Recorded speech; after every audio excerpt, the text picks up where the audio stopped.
pajak, selamat datang di Ospek, obrolan seputar perpajakan. Perkenalkan, saya Khairi akan menjadi host pada episode hari ini. Tahun 2023 tidak terasa telah berlalu, dan kita telah memasuki bulan Maret tahun 2024. Artinya apa? Ya, betul sekali. Jangka waktu pelaporan SPT tahunan akan segera berakhir. Tapi mungkin banyak kawan pajak di sini yang bertanya-tanya, kenapa sih kita harus lapor SPT tahunan? Cara lapornya itu seperti apa? Dan apa aja yang perlu disiapkan? Nah, untuk menjawab pertanyaan wajib pajak semua itu, telah hadir bersama kita seorang narasumber yang sangat berkompeten dalam hal ini. Beliau adalah Bapak Banu. Selamat datang Bapak Banu. Jadi kawan pajak, Bapak Banu ini adalah Kepala KPP Pratama Sidoarjo Selatan. Dan pada podcast kita kali ini, Bapak Banu akan menjadi narasumber utama kita. Jadi Pak Banu, seperti kata pepatah nih, tak kenal maka tak sayang. Jadi mungkin lebih baik kita mulai podcast kita hari ini dengan perkenalan dulu ya Pak. Ya. Tapi perkenalan tentang SPT tahunan. Jadi menurut Bapak, apa atau siapa sih itu SPT tahunan? Apa itu SPT tahunan? Nah, mungkin bisa tolong Bapak jelaskan supaya kawan pajak di sini lebih paham tentang SPT tahunan itu. Silakan Pak. Baik, terima kasih Mas Heri. Saya boleh menyapa kawan pajak dulu ya. Oh iya boleh Pak, tentu boleh. Kawan-kawan pajak ya, saya sebagai Kepala Kantor di KPP Pratama Sidoarjo Selatan sungguh senang sekali bisa menyapa kawan pajak sekalian, sekaligus akan sedikit menjelaskan tentang SPT tahunan. SPT tahunan itu adalah sebuah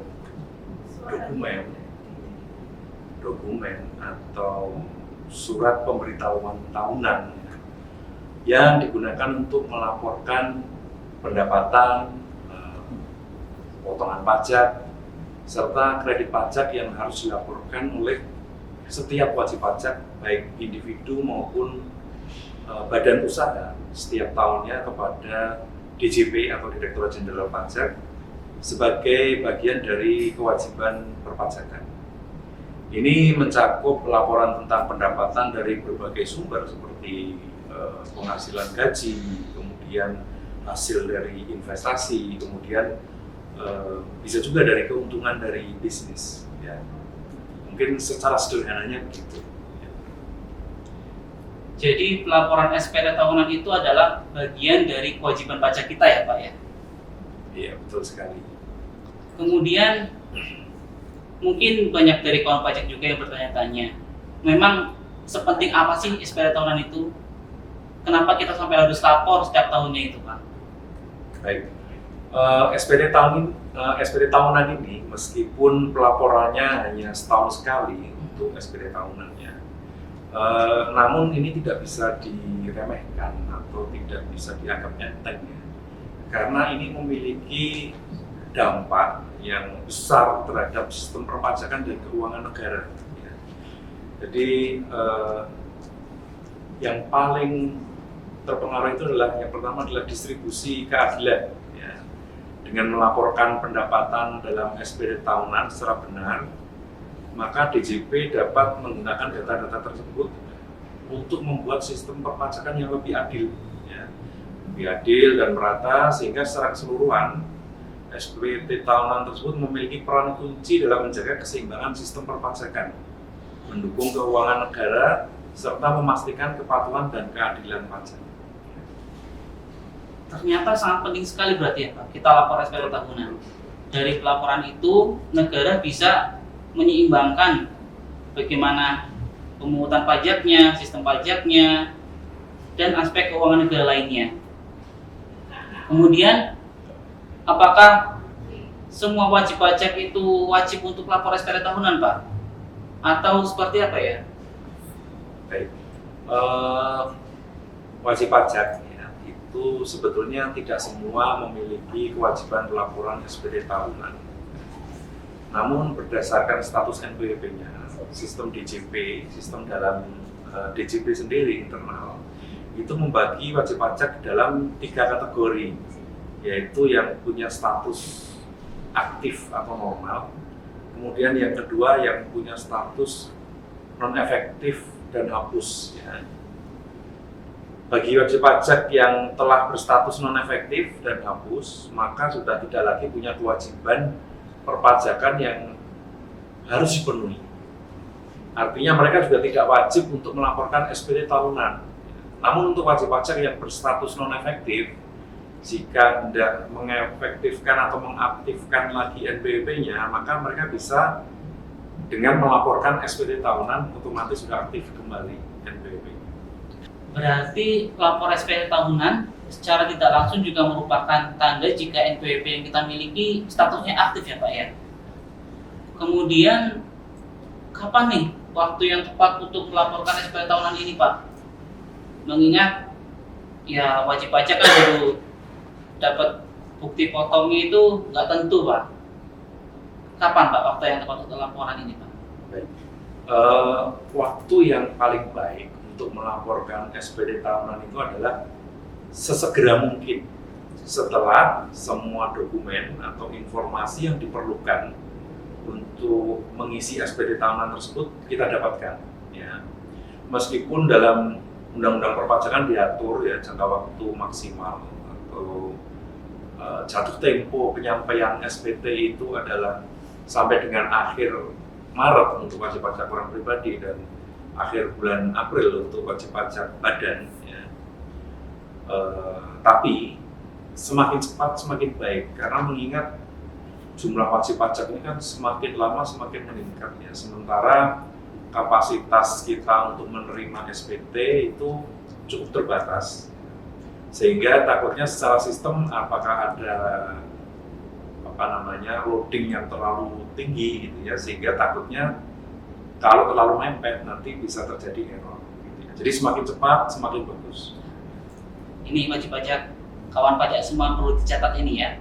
Jadi pesan dari Bapak Kepala Kantor ini, waktu terbaik untuk pelaporan SPT tahunan adalah segera setelah didapat dokumennya. Lebih cepat, lebih baik. Ingat ya kawan pajak ya. Kemudian tadi kan untuk pelaporan SPT tahunan nih Pak diperlukan dokumen-dokumen yang harus disiapkan ya Pak ya. Nah, itu apa aja dokumennya Pak? Mungkin khususnya untuk yang orang pribadi seperti apa itu dokumen-dokumen yang perlu disiapkan? Baik, untuk SPT tahunan yang dilaporkan oleh orang pribadi ya, ini terutama yang dilaporkan itu bukan hanya penghasilan ya, bukan hanya penghasilan, tapi juga kita melaporkan biaya-biaya yang kita keluarkan, kemudian pajak yang sudah dipotong ya, oleh pemberi kerja misalnya, gitu, atau pemberi penghasilan ya. Kemudian harta-harta yang kita peroleh atau utang yang kita miliki. Kemudian tambahan bagi wajib pajak orang pribadi juga harus melaporkan tanggungan keluarga atau keluarga yang ditanggung. Ya. Ini juga di backup oleh dokumen-dokumen yang terkait dengan hal tersebut. Misalnya kalau untuk penghasilan itu bukti potong, ya, bukti potong itu biasanya diberikan oleh pihak pemberi penghasilan. Misalnya Mas Heri kerja juga di perusahaan swasta gitu ya, dari situ dapat penghasilan. Nah, perusahaan swasta itu dia potong pajak nanti akan memberikan bukti potong. Kemudian untuk seperti laporan keuangan, kemudian laporan peredaran usaha, itu untuk pembuktian penghasilan. Kemudian untuk pembuktian daftar tanggungan keluarga itu misalnya dengan kartu keluarga gitu ya, atau surat keterangan lainnya. Ya, surat keterangan lainnya itu misalnya dari pihak yang berwenang. Ya. Misalnya memang secara administratif dia tidak ada di kartu keluarga, tapi secara real dia jadi tanggungan, itu dimungkinkan juga. Ya. Yang contoh paling gampang itu adalah anak angkat. Ya. Oke, jadi dokumen-dokumen tadi yang harus kita siapkan dulu ya Pak. entah itu bukti potong, kartu keluarga, ataupun dokumen-dokumen pendukung lain yang terkait dengan tadi harta, kemudian kewajiban yang kita laporkan ya Pak ya. Nah, sudah kita siapkan nih semua dokumennya Pak. Berikutnya, bagaimana cara kita melaporkan SPT tahunan itu Pak? Baik, secara umum ya, wajib pajak itu dapat melaporkan SPT itu secara manual ya, dikirim ke KPP atau melalui jasa pengiriman ya, secara elektronik juga bisa ya. Kemudian melalui jasa layanan penyedia aplikasi atau istilahnya ASP ya, Mitra DJP. Di KPP kami di Sidoarjo Selatan ini kami membuka layanan baik di kantor maupun di luar kantor untuk wajib pajak yang mau lapor SPT-nya secara manual maupun secara elektronik. Istilah kami itu ada jemput bola atau turun memberikan layanan LDK ya, layanan di luar kantor. Ada petugas-petugas dari KPP yang ditugaskan di lokasi-lokasi tertentu. Jadi KPP Sidoarjo Selatan juga membuka layanan di luar kantor ya Pak ya? Iya betul. Itu di mana saja ya Pak kalau boleh tahu? Siapa tahu kawan pajak ada yang lokasinya dekat, jadi nanti bisa langsung ke situ untuk melaporkan SPT tahunannya. Biasanya nanti ini teman-teman yang memberikan layanan di luar kantor ini mereka akan datang ke kelurahan atau ke kecamatan gitu ya, atau ke lokasi-lokasi yang akan ditentukan kemudian. Yang penting adalah ini berusaha mendekat kepada wajib pajak, sehingga wajib pajak yang lokasinya cukup jauh dari kantor itu tidak harus secara fisik datang ke kantor ya. Kecuali memang wajib pajak itu dia menguasai untuk pelaporan online, kami persilahkan untuk lapor online, jadi bisa lapor dari rumah, itu jauh lebih baik lagi gitu ya. Tapi seandainya nggak bisa lapor online, itu boleh untuk datang ke lokasi-lokasi yang kita mau membuka layanan di luar kantor. Sangat memudahkan sekali ya Pak untuk wajib pajak berarti ya. Jadi ini kawan pajak nggak ada alasan lagi nih untuk malas datang ke KPP, karena kita juga nanti akan membuka layanan di luar kantor. Nah, dari yang Bapak arahkan tadi kan wajib pajak juga bisa lapor secara online ya Pak ya? Betul. Nah, itu untuk caranya seperti apa pelaporan online-nya itu Pak? Iya, untuk pelaporan secara online ya, dapat diakses melalui situs DJP online ya. Kemudian untuk dapat memanfaatkan layanan ini wajib pajak harus pertama-tama melakukan registrasi dulu ya. Registrasi pada layanan laman tersebut, pada website tersebut ya. Kemudian sebelum melakukan registrasi itu wajib pajak harus mempunyai EVIN dulu. EVIN. Ya, kalau belum punya EVIN nanti dipersilakan untuk minta dulu ke petugas ya. Karena EVIN ini sifatnya memang hanya wajib pajak yang bersangkutan yang boleh tahu. Ya. Kemudian setelah memiliki EVIN baru bisa masuk ke layanan DJP online dan dapat menggunakan layanan pelaporan online yang disediakan. Layanan e-filing ini merupakan layanan pengisian langsung melalui website yang dapat memanfaatkan ini adalah wajib pajak yang melaporkan SPT tahunan menggunakan formulir 1770S dan 1770SS. Ya. Kemudian ada layanan e-form. Nah, ini merupakan pelaporan yang melalui PDF, ya, form PDF yang diisi, kemudian wajib pajak dapat submit atau mengirimkan PDF tersebut kepada website tersebut ya. Layanan e-form ini dapat digunakan hampir untuk semua jenis SPT, baik 1770S, 1770 dan 1771, kecuali SPT formulir 1770SS. Jadi untuk cara pelaporan online-nya itu melalui laman DJP online. Nah, di situ kawan pajak bisa memilih mau menggunakan e-filing atau e-form. Terus kan tadi menurut Bapak kan tadi untuk bisa memanfaatkan ini wajib pajak harus punya EVIN ya Pak ya? Betul. Nah itu caranya gimana Pak? Cara buat atau cara minta EVIN itu seperti apa ya Pak ya? Jadi pada dasarnya wajib pajak itu sudah memiliki EVIN pada saat pendaftaran NPWP. Namun EVIN tersebut perlu untuk dilakukan aktivasi terlebih dahulu supaya bisa digunakan dalam registrasi layanan online. Nah, adapun cara aktivasi ini wajib pajak harus datang ke KPP atau jika mau melalui online maka bisa melalui layanan live chat kering pajak yang ada pada laman pajak.go.id atau langsung telepon di kering pajak di 1500200. Jadi untuk minta EVIN itu kita harus langsung ke KPP ya Pak ya? Atau kalau nggak langsung ke KPP ya lewat live chat kering pajak itu ya Pak ya? Iya betul sekali.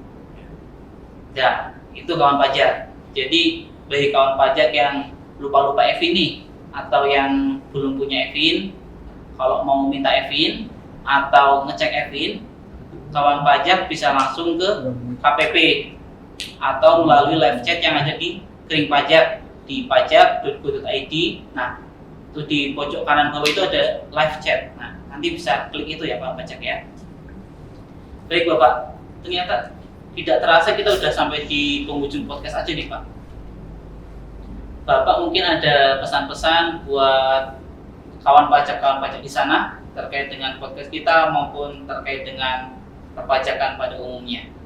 Silakan Pak. Baik, saya sih nggak banyak pesan ya buat kawan-kawan pajak di luar sana yang mungkin menonton podcast kita ini ya. Jadi saya cuma pesan aja. Yang pertama itu adalah untuk laporan. Seperti yang tadi saya sampaikan, tolong lakukan sesegera mungkin. Pas teman-teman masih punya waktu, masih punya kelonggaran waktu gitu ya. Kemudian dokumen-dokumen juga kira-kira sudah lengkap gitu. Silakan segera laporkan, baik mau datang langsung atau mau datang ke tempat-tempat layanan di luar kantor atau misalnya melalui pelaporan melalui online ya. Itu. Kemudian yang kedua, teman-teman tolong pada saat menghitung itu betul-betul data-datanya dimasukkan semua. Jangan sampai ada penghasilan yang terlewat atau ada aset yang terlewat atau ada tanggungan yang terlewat, karena itu semua nanti membuat SPT kita menjadi tidak benar kalau sampai ada yang terlewat. Walaupun memang dimungkinkan untuk melakukan SPT pembetulan, namun alangkah baiknya apabila kita memang melaporkan, membuat dan melaporkan SPT itu memang sudah benar pada awalnya, gitu ya. Sehingga apa yang kita laporkan, apa yang kita setorkan itu memang benar. Ya. Dan semoga dengan keterlibatan teman-teman, keaktifan teman-teman semua dalam pelaporan, kemudian pembayaran pajak, ini membantu negara kita, membantu bangsa kita untuk semakin maju dan semakin mandiri dalam pembiayaan APBN di tahun 2024 ini. Mungkin itu saja dari saya. Terima kasih atas kepatuhannya dalam melaporkan dan membayar pajaknya. Terima kasih.